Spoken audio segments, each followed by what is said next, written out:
सुप्रभात बच्चों, मैं हिंदी की टीचर कमला मैम आज आपको स्टेज में से पाठ 11 सवैये करवाऊंगी बेटा। ये जो लेसन है ये जो है रस खान जी द्वारा लिखा हुआ है। ये जो करसन के जो हैं भक्त थे। तो बेटा जो है पहले ही कवि के बारे में थोड़ा सा जान लेते हैं। तो जो है इनके जीवन परिचय जो है इसके बारे में पता कर लेते हैं थोड़ा सा। पहले इनका जो जन्म है रस खान जी का, ये जो है 1548 के लगभग दिल्ली के एक पठान परिवार में इनका जन्म हुआ था। और ये मुसलमान थे, लेकिन मुसलमान होते हुए भी जो है ये कृष्ण की भक्ति में लीन रहते थे। इनका जो है मूल नाम जो है सैयद इब्राहिम था। और ये अत्यंत प्रेमी जो है स्वभाव के व्यक्ति थे। और जो ये कृष्ण भक्त बन गए थे। और कहते हैं कि कृष्ण भक्ति में इतने भाव भी बहुत उठे कि एक बार जो है श्रीनाथ मंदिर में जो है श्री कृष्ण इनको अपने दर्शन दिए थे। और जो है इन्होंने वहाँ गोकुल में जो है पहुंचकर विठलनाथ से जो है दीक्षा ली थी। और तभी से ये ब्रजभूमि में रहने लगे थे। और बेटा जो इनका जो देहांत है वो 1688 ईस्वी के आसपास हुआ था। और जो इनकी जो प्रमुख रचनाएँ हैं वो हैं सुजान रस खान, इसमें जो सवैया हैं, और एक दूसरी है प्रेम वाटिका, इसमें सारे दो ही। और बेटा इसमें जो पहले इसका सार बता देती हूँ थोड़ा सा आपको।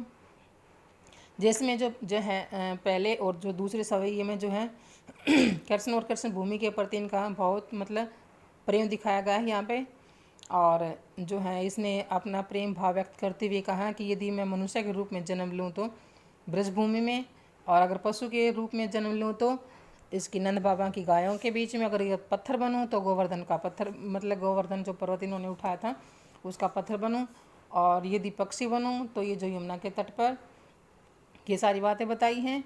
और बेटा इसने जो है अपनी लाठी और जो कमली पर जो है तीनों लोग जो न्यौछावर करने के लिए कहा है। उसके बाद जो है उन्होंने कहा कि उनके साथ जो गाय चराने के लिए हर प्रकार की जो संपत्ति है सुख है वो त्यागने के लिए तैयार के लिए कहा इसने भी, त्यागने के लिए मैं तत्पर रहता हूँ। और उसने कहा कि मैं ब्रज के जो वन है और तालाबों पर करोड़ों सोने के महलों को न्यौछावर कर देना चाहता हूँ। उसके बाद बेटा इन्होंने कहा है कि जो है आगे जो है ये जो है इसमें तीसरे सवैये में इसने कहा है कि श्री कृष्ण के रूप सौंदर्य के प्रति जो है गोपियों की जो के प्रति गोपियों की उस मुग्धता का चित्रण किया गया है, उसमें जो श्री कृष्ण का रूप धारण करना चाहती हैं। और जैसे श्री कृष्ण जो अपने सिर पर मोर पंख लगाते थे, और जो उनकी गले में जो माला थी, पीले वस्त्र, सब यानी कि श्री कृष्ण का रूप धारण करना चाहती हैं। और बेटा आखिर में इन्होंने बताया कि श्री कृष्ण की जो मुरली की धुन है और उसकी जो मुस्कान है उसका अचूक प्रभाव जो है गोपियों के सामने जो उनकी वो विवश कर देती है। ये सारी बातें इन्होंने बताई हैं। तो बेटा इसमें आप पढ़ते हैं सवैया। जो पहला है, मानुष हो तो वहीं रस खानी, बसौ ब्रज गोकुल गांव के गवारन। जो पशु हो तो कहा बसे मेरो चरो नित नंद की देनु मंजारन। पावन हो तो वहीं गिरी को जो कियो हरिछत्तर पुरंदर धारण। जो खग हो तो बसेरो करो मिली कालिंदी कूल कदम की डारण। तो कहा गया बेटा यानी कि मानस हो तो मानस हो मीन्स मनुष्य हुआ तो यहाँ पे जो है रस खान जी कहते हैं कि यदि मानुष हो तो, अगर मैं मानस के रूप में जन्म लूँ, ये कहना कि मानुष हो तो वहीं रस खानी बसों ब्रज गोकुल गांव के गवारन। तो मानुष हो मीन्स मनुष्य हुआ तो, गवारन मीन्स गवालों के। तो कहता है कि अगर मैं मनुष्य के रूप में जन्म लूँ, यदि मैं अगला है प्रभु, अगर मैं मनुष्य के रूप में अगर अगला जन्म लूँ तो मैं जो है कहाँ पे ब्रज में गोकुल के ग्वालों के साथ यानी कि जन्म लेना चाहता हूँ, यानी कि वहाँ पे बसना चाहता हूँ, वहाँ पे मेरा जन्म हो, ये भी कह सकते हो। आगे, जो पशु हो तो कहा बसो मेरो चरो नित नंद की धेनु मंझारन। तो बेटा जो है पशु मीन्स पशु होता है, और धेनु मीन्स गाय, मंझारन मीन्स मध्य में।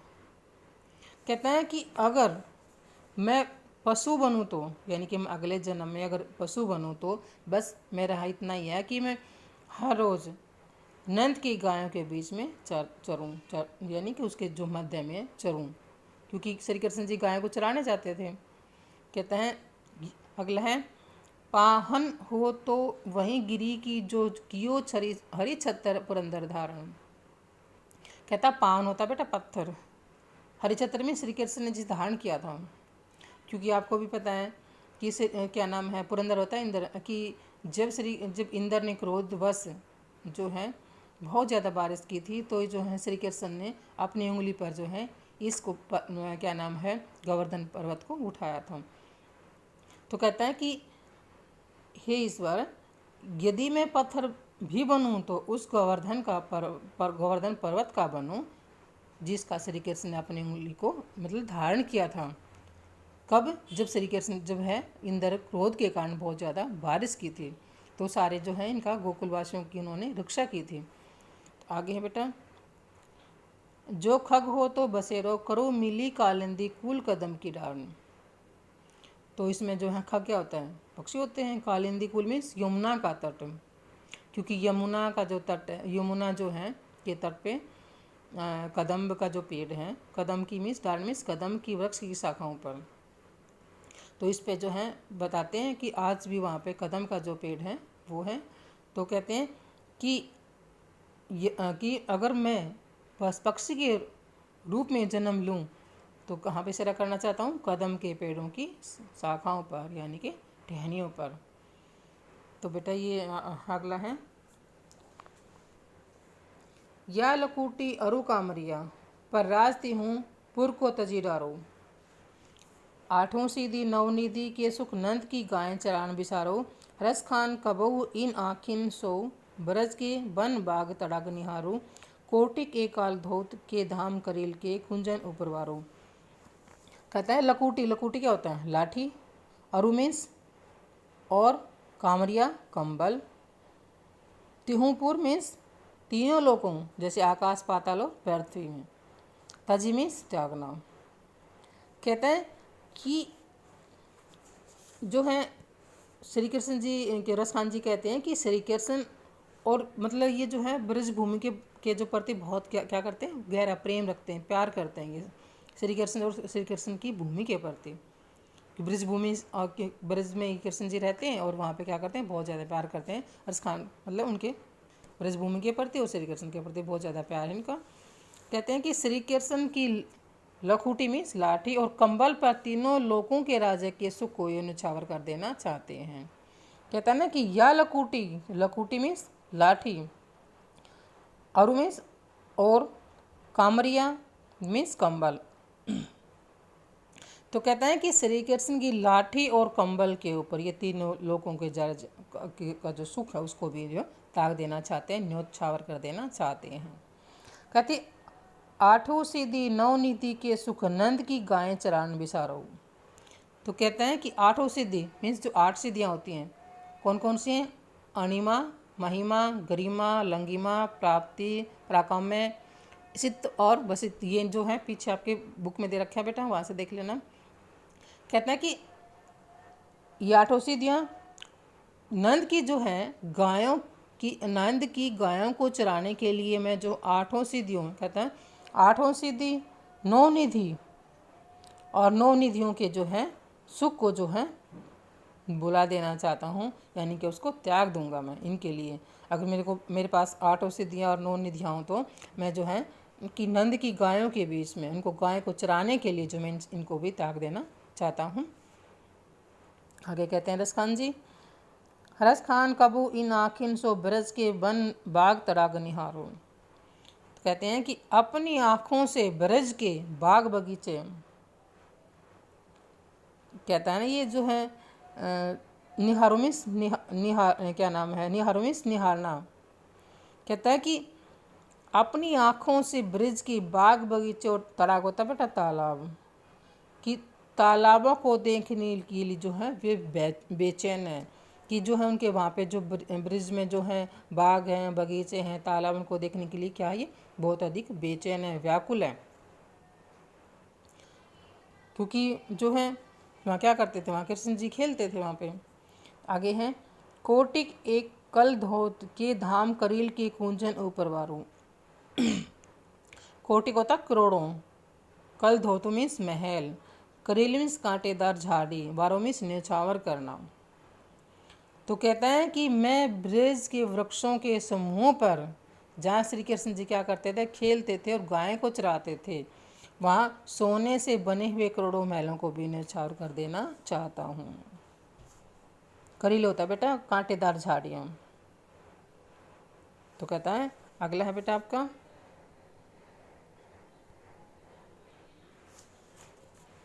मोर पंखा सिर ऊपर राख्यूं गुंज की माल गरे पहिरागू, ओढ़े पीताम्बर ते लगूटी बन गोधन गवारिन संग फिरोंगी, भाव तो वो ही मेरो रस खानी सो तेरे कहे सब स्वांग करूँगी, या मुरली मुरलीधर की धारन धरी अधरा ने धरूंगी। तो मोर पंखा क्या होता है बेटा, मोर के जो पंख होते हैं उसको बोलते हैं, क्योंकि मोर के पंख तो सबने देखे होंगे। गूंज मीन्स घंगूची, और गरे मीन्स गले में, पहनोगी मीन्स पहनूंगी। तो कहते हैं यहाँ पे जो है कवि कहते यानी कि एक जो है गोपी अपनी दूसरी सखी से कहती है कि श्री कृष्ण के लिए मैं मतलब कोई भी जो है रूप धारण करने के लिए तैयार हूँ। जैसे श्री कृष्ण जी क्या करते थे, अपने जो है कहते हैं ना कि मोर पंखा सिर ऊपर रखूंगी, कि मोर के जो पंखा अपने सिर के ऊपर रखूंगी, गुंज की माल गले पहनूंगी, और गुंजन की जो माला होती है मैं अपने गले में पहनूंगी, यानी कि धारण करूंगी।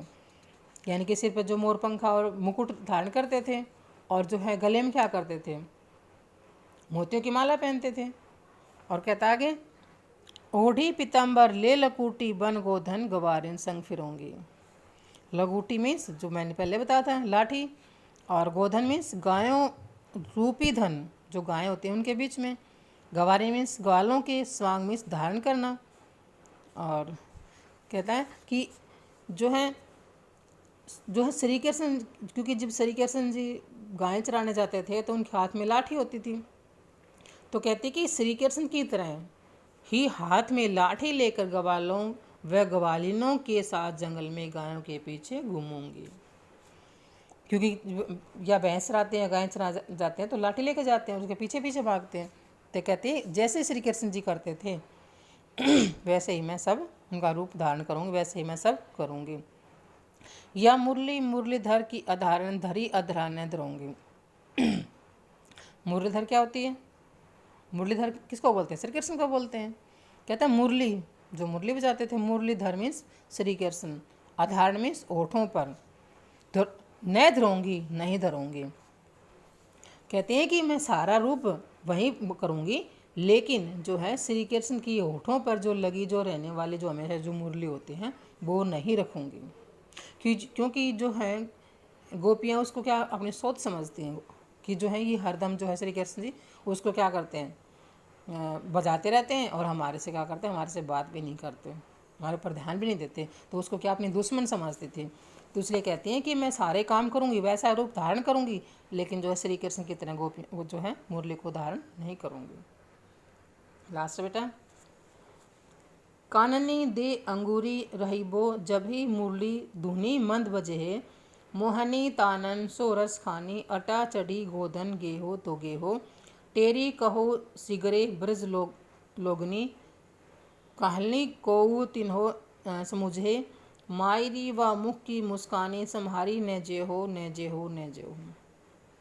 तो कहता है काननी, काननी मीन्स कानों में, अंगूरी उंगली, धुरी मीन्स धुन, मंद मीन्स धीरे से।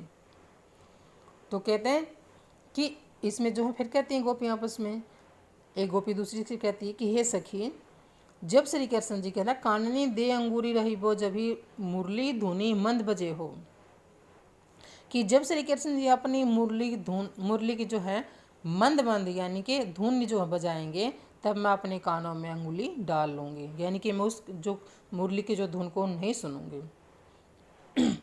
इसलिए डालेगी क्योंकि उनको अपनी सुनाई नहीं देगी, क्यों हम कानों में जब उंगली डाल लेते हैं तो हमारे को बाहर की चीज़ें कम सुनाई देती हैं।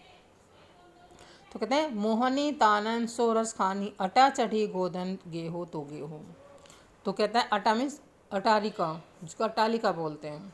जैसे ऊपरला, जैसे घर के ऊपर एक पहली दूसरी मंजिल बना देते हैं उसको बोलते हैं बेटा अटारिका। गोधन, गोधन मीन्स ब्रज प्रदेश में गाया जाने वाला एक लोकगीत होता है, उसको बोलते हैं। तो कहता है कि चाहे श्री कृष्ण जो हैं अटारी पर चढ़कर जो हैं मधुर तानों में गोधन राग मतलब गाते रहें गाते रहें गाते रहें। कहना गे हो तो गे हो मतलब गाते रहें गाते रहें, मतलब चाहे अटारी पे चढ़ जाएं तो फिर भी मैं अपने आंगों में कहती उंगली डालूंगी, मैं उसको नहीं सुनूंगी। तेरी कहो सिगरे ब्रज लोगनी कहानी को की तो समझई। तो कहते हैं तेरी कहो मीन्स पुकार कर कहती हूँ, काली कल को कहते हैं कि मैं सबको जो है पुकार कर यानी कि सारे ब्रजवासियों को पुकार कर कहती हूँ या ऊंची आवाज़ में कहती हूँ कि कल को कोई मुझे ना समझाए। क्या ना कि तो समझे ही कि मतलब ना समझाए कि मैं वो मतलब कितना ही मतलब ना समझाए कि मैं उस धुन को नहीं सुनूंगी। माई रीवा मुख की मुस्कानी संहारी न जे हो न जे हो न जे हो। और हे फिर कहता है कि अपनी मतलब जब श्री कृष्ण जी जो हमारे सामने आ जाएंगे तो उसकी जो मुस्कान है वो हमारे से संभाली नहीं जाएगी नहीं जाएगी नहीं जाएगी।